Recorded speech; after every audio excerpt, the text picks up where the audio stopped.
paradrama tales. My wife said living apart would save our marriage. Then her sister got close to me, and that's when her perfect plan crumbled in front of everyone. She thought she had it all figured out. A secret life, a new man, and no consequences. She was wrong. Want to know how it unraveled? Keep watching. For 10 years, I really thought we had it. The dream. The house with the white fence. 2 healthy daughters who adored bedtime stories. A dog that barked at the mailman like clockwork. Anne and I had our routines, morning coffee, tag-teaming school drop-offs, dinners where someone always forgot to thaw the chicken. It wasn't flashy, but it was ours, and I was proud of it. I worked in construction management, long days, hard hat, calloused hands, and the kind of tired that settles deep into your bones. But I came home to kisses on the cheek and crayon drawings taped to the fridge. Anne had her corporate job, something in logistics. Honestly, I never understood half of it, but she seemed to like it. She wore those sleek work blouses, had color-coded calendars, and complained about meetings like any normal employee. Looking back now, I realize how much I missed. There were signs, quiet ones. She got lighter somehow, like something heavy had lifted from her. At first I thought maybe therapy was working, or maybe she'd found a better skincare routine. But no, it wasn't that. She started talking about work like it was thrilling. New ideas, new energy, and a new name kept popping up, Jim. Jim said this. Jim thinks that. Jim's leadership style is so inspiring. I remember laughing once and calling him her work husband. She froze, then forced a laugh that never reached her eyes. "Oh, stop," she said. "He's just a great mentor." I didn't think anything of it, not then. And that's the dangerous part of comfort. You stop looking too closely. You chalk up late nights to ambition, emotional distance to exhaustion. You assume love stays steady just because you do. Then one night, out of nowhere, she drops the bomb. "I think we should try living apart, together." Like it was a new meal plan, like she hadn't just cracked open the very foundation we built our lives on. The worst part? I thought everything was fine that morning. Normal breakfast, normal routine, normal goodbye kiss. And in a matter of hours, I'd learned just how far from normal things had become. Jim. That name started as background noise. Just another one of Anne's coworkers, her amazing team, as she liked to call them. At first, it was innocent enough. Jim had a great idea in today's meeting, or Jim really helped the project stay on track. I didn't even blink. I was proud of her, happy she had people she respected at work.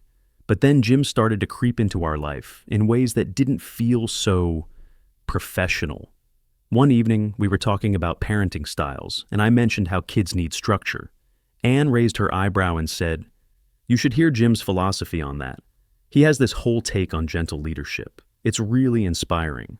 Jim's take on parenting, Jim's view on leadership, Jim's opinions on everything from team cohesion to life balance." Suddenly, Anne wasn't speaking like herself anymore. She was speaking like Jim. Still, I brushed it off. People get close with coworkers. They share ideas. It didn't mean anything. Until it did. The shift was subtle, like the slow turning of a tide. Anne started dressing differently, more polished, more effort. She stayed later at work. Her phone was always face down. But the real alarm bell? She stopped venting about the office altogether. Jim's name was still there, sure, but now it was coated with admiration, even excitement. And then there was Pat. Oh, Pat, her new yoga friend, divorced 4 times and suddenly a self-declared relationship guru. Anne started quoting her the same way she quoted Jim. Pat says couples need independence. Pat says space creates clarity. A chorus of buzzwords wrapped in mantras, all pointing in the same direction. Away from me, away from our home, away from our kids. The night Anne suggested living apart together, I asked if this was something Jim had done. She blinked, paused, and then said, "I think his last relationship was kind of like that." That's when something inside me snapped. This wasn't just about space. It was about making space for someone else, for a life I wasn't part of. Mentors can be helpful. Mantras can be grounding. But when your wife starts building her emotional compass around a man who isn't you, it's not mentorship. It's the beginning of goodbye. When Anne first said it, "I think we should try living apart, together," I thought I misheard her. Like maybe I'd inhaled too many garage cleaner fumes or she was reading from some self-help script. Who says that? Not, we need a break, not I need space, but let's stay married and live separately. Like it was a modern upgrade to our marriage, like switching phone plans. I stared at her, waiting for a laugh that never came. She looked serious, almost rehearsed. I asked her what that even meant. Did she want a separation? A divorce? No, she said. This wasn't about ending things. It was about evolving. Evolving. That was the word she used, like our marriage was a Pokemon or a TED Talk. She said she needed to rediscover herself, have room to breathe, said Pat had introduced her to the concept. Of course, living apart together. LAT. Turns out it's a real thing. I Googled it that night while eating leftover Halloween candy in the dark. Couples who stay legally married but live in separate homes. Some do it for careers, others for freedom, a few to avoid financial entanglements. But we didn't fall into any of those categories. We weren't retirees with grown kids or newlyweds juggling bi-coastal jobs. We were two parents with young daughters in elementary school and a mortgage. When I asked her how this would work, she brushed it off. We'll figure it out as we go, she said, like parenting and bills and custody could be sorted out over brunch. So I played along. I pulled out my laptop the next morning and made it real. Talked custody schedules, week on, week off, holidays, school pickups, medical decisions, budgets, rent. I even made a spreadsheet. When I mentioned lawyers, her face cracked. She wasn't expecting that. She thought she could float this airy idea into existence and I'd just nod along like a background husband. That was the moment she realized I wasn't going to be passive. I wasn't going to fade into the background while she rearranged our family into something that fit her fantasy.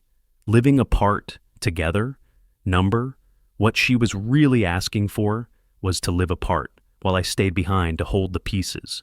And I wasn't going to do that. Not for her, not anymore.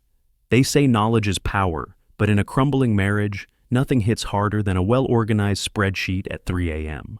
While Anne slept soundly in the room next to mine, probably dreaming of candlelit yoga sessions and synergy-filled work chats with Jim, I was wide awake, crunching numbers. Rent, utilities, groceries, childcare costs, duplicate furniture, gas, internet, every dime it would take to maintain two separate households. Then I added a new line, dating expenses. Because if she wanted freedom, she'd better understand its cost. The next morning, I laid it all out like I was prepping for a board meeting. Anne sat at the kitchen table in her silk robe, sipping coffee like we were discussing weekend plans. I opened my laptop, turned the screen, and said, "Okay, let's make this work, on paper." Her face changed. She thought this would be fluid, unstructured, something she could sculpt to her convenience. But now she was looking at columns and calculations and custody blocks in bold red font. "Week on, week off, what about birthdays?" she asked. "Alternating years," I said calmly. "Standard practice." She blinked. "You've already spoken to someone?" "Kate," I said. "My cousin, family lawyer, she offered to help, pro bono." That was the moment the ground shifted. You could see it in her eyes, the realization that this wasn't going to be a romanticized solo journey into self-discovery. This was going to be paperwork, court filings, cold logistics, real consequences. She tried to protest, said we could just figure it out as we go. That's when I mentioned legal custody arrangements, dog sharing schedules, and financial transparency. I brought up Oak Valley, the luxury apartment complex she'd been eyeing, and asked point blank, "How do you plan to afford that on your salary plus child support?" Silence. I didn't yell, I didn't accuse. I simply gave her rope, let her trip over her own unpreparedness. And with every question I asked, who gets the dog? How do we handle school pickups? What happens in a medical emergency? Her composure cracked a little more. She wanted a new life without the sacrifice.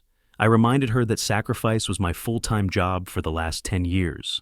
That day she lost something she didn't even realize she had, control. And me? I found something I'd forgotten I had, leverage. At first it was just a location, Oak Valley, a place she mentioned offhandedly, like she was browsing Zillow for fun. "They've got nice kitchens," she said. "Good lighting, great amenities." I nodded, pretending not to notice the way she wouldn't look me in the eye. But Oak Valley isn't just any apartment complex. It's 30 minutes from our kids' school, it has no playground, and its units, mostly one-bedroom apartments, not exactly family-friendly. So I did what any sane, suspicious husband would do. I started digging. Turns out my work buddy Dave has a sister who works in leasing at Oak Valley. I sent him a casual text. "Hey, anyone interested in living there?" That night, he replied with a name. Jim. Jim from accounting. Jim, the mentor. Jim, who lives in a one-bedroom unit on the 4th floor with sleek appliances and, apparently, a revolving door for inappropriate office relationships. I didn't confront Anne right away. I needed more. Needed her to show her hand. So I asked, "Have you thought about neighborhoods yet?" She paused, too long, and said, "I'm looking at Oak Valley, just scoping options." I nodded. "And where would the kids sleep?" She waved it off. "We'll figure it out. Maybe they can stay with you more. At first." At first. Like this was a trial run. Like our daughters were luggage she'd temporarily hand off while she settled into her new life across town, with her mentor. Then came the kicker. I asked, "Who would be your emergency contact if you're not living with me?" She smiled nervously. "Maybe my parents?" Spoiler, it wasn't her parents. Thanks to Kate, the MVP of messy breakups, I got a copy of Anne's rental application. She listed her marital status as single, not separated, not complicated, just single. And for emergency contact? Jim? She wasn't just moving out. She was rewriting her life without me in it. Rewriting it so well that she thought I wouldn't notice the edits. It wasn't an affair, not officially. No lipstick on the collar, no hotel receipts. But emotionally, she'd already packed her bags. She thought she was being discreet. Turns out, betrayal wears very expensive cologne. You ever drop a truth so hard, the air just leaves the room? That's what happened when I brought up the Florida trip.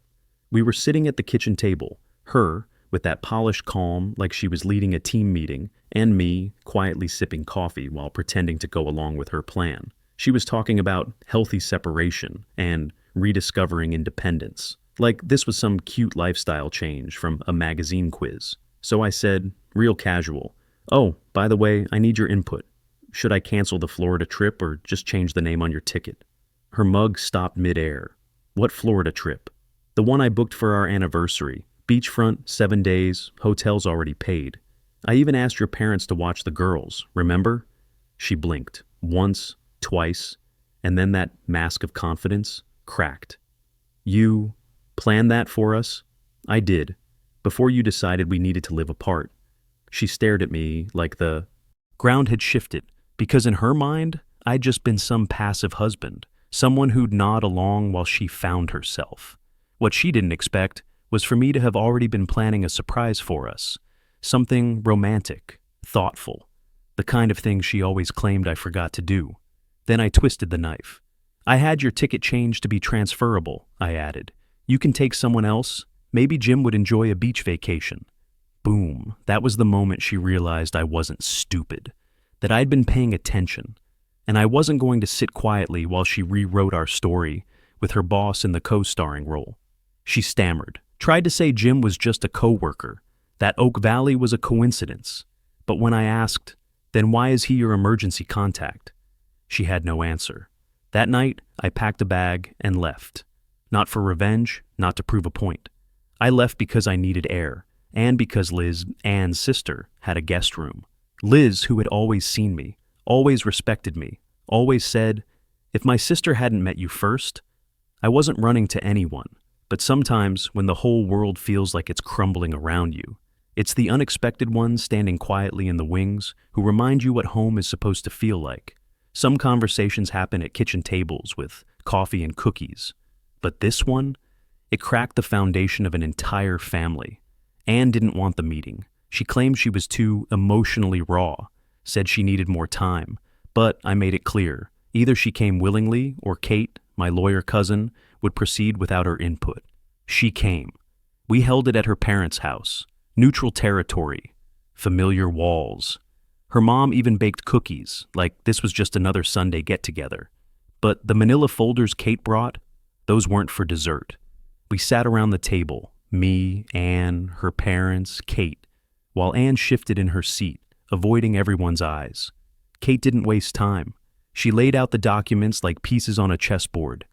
Anne's rental application, where she listed herself as single, screenshots of her texts with Jim from her iPad, bank statements showing secret transfers into a separate account, and yes, the emergency contact listing, Jim's name in black and white. Her mom's face collapsed into tears the moment she read single. Her dad just sat still, not angry, not shocked, just quiet. The kind of quiet that says, I expected better from you. And then, when Kate presented the custody proposal, joint physical custody with me as the primary parent, Anne finally found her voice.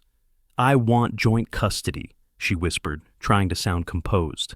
That's when her dad, this stoic, old-school, never-raises-his-voice kind of man, laughed. But it wasn't joyful. It was bitter, cold. Joint custody, he said. You tried to move into a one-bedroom apartment across town, listed your married boss as your emergency contact, and left your children out of your plans. And now you want joint custody? Anne broke, right there at the table, sobbing, apologizing, saying she wasn't thinking straight, blaming Pat, always Pat. But then her mom snapped, if you mention Pat one more time. Her voice cracked like thunder. Kate stepped in, calm and clear. Given the abandonment risks, hidden financials, and inappropriate relationship with a supervisor, we'll be requesting supervised visitation until Anne completes counseling and demonstrates stability. That hit her like a freight train. Supervised. She'd gone from suburban mom to a court-monitored parent in under 2 months. She signed the papers through tears. Her parents hugged me on the way out. It wasn't justice. It was just truth, finally spoken out loud. And that truth changed everything. The day the divorce papers were finalized, there was no shouting, no dramatic courtroom speech, just signatures, silence, and a sharp crack down the center of a decade-long life. Anne moved in with her parents, the same parents who, just weeks earlier, watched their daughter unravel her own family with a smile and a spreadsheet full of half-truths. They didn't say much. They didn't have to. Their disappointment filled every quiet corner of the house. Meanwhile, the girls adjusted better than expected. Kids are intuitive like that. They knew who packed their lunches, who showed up at every parent-teacher conference, who tucked them in every night while the other parent was working late. Turns out, children don't need explanations when consistency speaks louder than words. Then came the fallout. Oh, and it fell hard. Anne lost her job. Apparently, HR doesn't love it when employees plan secret cohabitations with married supervisors. Jim's girlfriend, the one Anne didn't think existed, found out everything. How? Let's just say she and I had a mutual friend with access to some very enlightening text messages. She showed up to Anne's office with printouts and tears. And when the dust settled, both Anne and Jim were escorted out by security. Poetic. Pat? She didn't get away clean either. Turns out Anne wasn't the only wife she'd been mentoring into modern chaos. 3 other women from their yoga circle came forward. Broken families, strained finances. One husband even left a Yelp review on Pat's business page titled, Guru of Ruin. I won't lie, I laughed. As for Liz and me, well, we didn't plan it. It started with helping the girls adjust. Then came late-night talks, shared pain, a strange, familiar comfort. People will judge, I'm sure. You left your wife for her sister? Number Anne left our marriage long before Liz ever knocked on my emotional door. I just answered it. Anne, of course, didn't take it well. She screamed betrayal, called me names, tried to use our relationship against me in court. But Kate shut that down in under 5 minutes. Dating your ex's sister is messy. Moving in with your married boss is malicious. Game, set, custody, granted, and now I've got my daughters, a stable home, and someone who actually values family.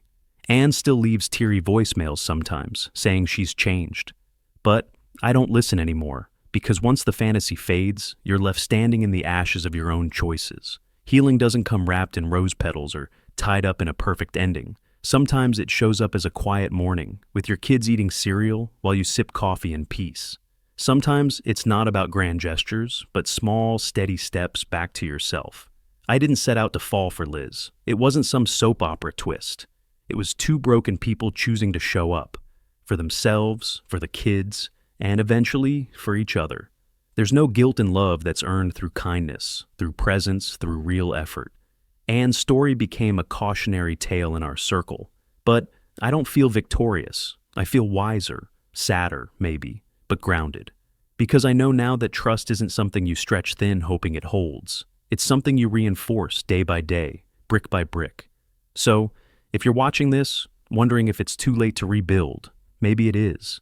But it's never too late to start healing. And healing, it's not always romantic, but it's always real. If this story struck a chord, don't just scroll away. Hit subscribe, because there are more stories coming. Real ones, messy ones. And sometimes those are the ones that matter most.